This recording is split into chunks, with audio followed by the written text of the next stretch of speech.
আসসালামু আলাইকুম। আমরা আজকে ক্লাস 8 এর গণিত বইয়ের চ্যাপ্টার 6.1 এর প্রতিস্থাপন পদ্ধতিতে সমাধান করো এর ৩ নাম্বার যে অঙ্কটা আছে এটা সমাধান করবে ইনশাআল্লাহ। ওকে? তো দেখো আমাদের এই অঙ্কে বলে দিচ্ছে কি প্রতিস্থাপন পদ্ধতিতে সমাধান করতে হবে আর ২ টা সমীকরণ দিয়ে দিচ্ছে। ওকে? তো এখান থেকে যেকোনো একটা সমীকরণকে আমরা ১ নাম্বার এবং অন্য সমীকরণটিকে আমরা ২ নাম্বার সমীকরণ নামকরণ করব। ওকে? তো মনে করো আমরা প্রথম সমীকরণ যেটা আছে এটাকে আমরা ১ নাম্বার সমীকরণ নাম করলাম। আর এটা ২ নাম্বার যে সমীকরণ আছে এইটাকে আমরা ২ নাম্বার সমীকরণ নাম করলাম। যেকোনো একটাকে ১ নাম্বার এবং যেকোনো একটাকে ২ নাম্বার নামকরণ করব। ওকে?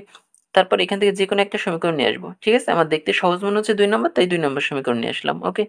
যদি ১ নাম্বার সমীকরণ নিয়ে আসতাম তাও হতো। ওকে? তো যাই হোক আমরা মনে করো তোমরা কিভাবে লিখবা? লিখবা যে ২ নং সমীকরণ হতে পাই। ওকে? এভাবে লিখবা। ঠিক আছে? তো ২ নম্বর সমীকরণ সহজ মনে হচ্ছে তাই আমরা ২ নম্বর সমীকরণ নিয়ে আসছি। ওকে? তো ২ নম্বর সমীকরণ আছে কি আমাদের x - y = 0 আছে। ঠিক আছে? তো প্রতিস্থাপন পদ্ধতিতে আমরা কি করব? যেকোনো একটা চলককে একপাশে রাখবো এবং অন্য চলকটাকে অন্য পাশে পাঠিয়ে দিব। অর্থাৎ x মাইনাস y এখানে আমরা x টাকে একপাশে রাখলাম এবং y টাকে ওই পাশে পাঠিয়ে দিলাম। অর্থাৎ কি মাইনাস y ছিল তাই ওই পাশে গেলে প্লাস y হয়ে যাবে। প্লাস তো আর দেওয়ার দরকার হয় না তাই x = y এটাকে আমরা মনে করো নামকরণ করলাম ৩ নম্বর সমীকরণ। ওকে?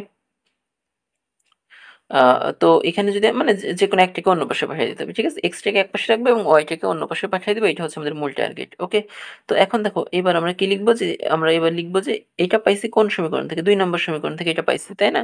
তো এখন ১ নাম্বার সমীকরণে এই মানটা বসায় দিব। অর্থাৎ ৩ নম্বর সমীকরণ থেকে যে মানটা পাইছি এইটা আমরা ১ নম্বর সমীকরণে বসায় দিব। ওকে?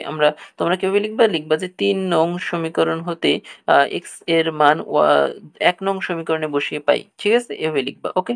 বাংলা কথাটা আমি লিখলাম না। ঠিক আছে? তো এখন আমরা আ আমাদের ১ নম্বর সমীকরণ কি ছিল সেটা আমরা লিখি। ১ নম্বর সমীকরণ ছিল আমাদের 3x plus a twice y 3x plus twice y is equal ১০।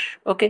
তো এখানে দেখো x এর যে মান পাইছি, x এর মান কত পাইছি? y পাইছি। তো জাস্ট x এর জায়গায় y এর মানে x এর মান যেটা সেটা আমরা ৩ নম্বর সমীকরণ থেকে বসায় দিচ্ছি। ওকে? তো এখানে ৩ x এর মান কত পাইছি? x এর মান পাইছি আমরা y। ঠিক আছে? প্লাস আমাদের এখানে কত? এখানে twice y। ওকে? তো twice y ইজ ইকুয়াল ১০।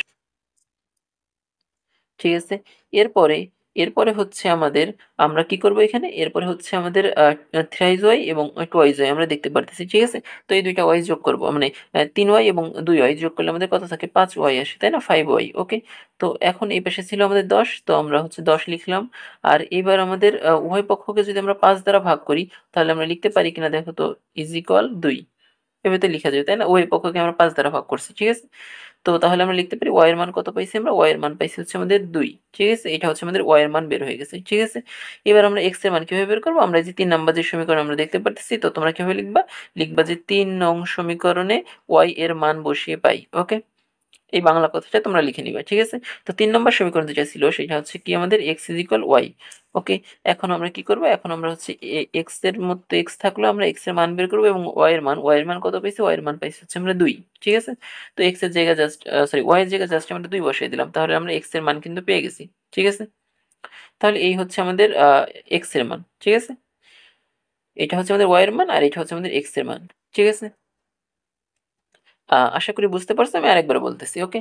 দেখো আমাদের ২ টা সমীকরণ দিয়ে দিছে আর বলছে প্রতিস্থাপন পদ্ধতিতে সমাধান করো। ঠিক আছে? যেকোনো একটা সমীকরণকে আমরা নিয়ে আসবো। আমাদের দেখতে সুবিধা মনে হচ্ছে আমার কাছে ২ নাম্বার তাই আমরা ২ নম্বর সমীকরণ আমি নিয়ে আসছি। ওকে?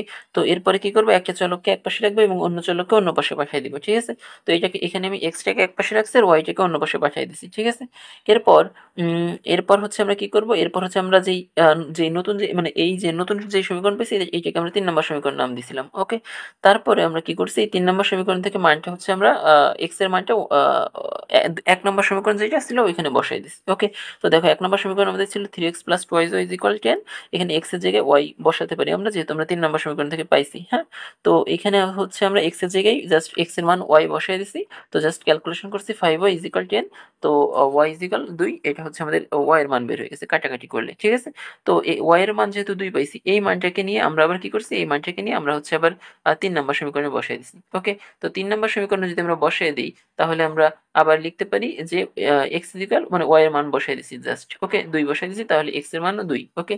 তো এই আমাদের অ্যান্সার ছিল। তো আমরা অ্যান্সার কিভাবে লিখব? তোমরা অ্যান্সার লিখবা যে নির্ণয় সমাধান x, y x, y কত? x এর মান ২ y এর মানও ২। ঠিক আছে? তো এইটা আমাদের অ্যান্সার। ঠিক আছে? তো আশা করি বুঝতে পারছো। তো আমাদের এই ভিডিওটা এই পর্যন্তই ছিল। সবাইকে ধন্যবাদ।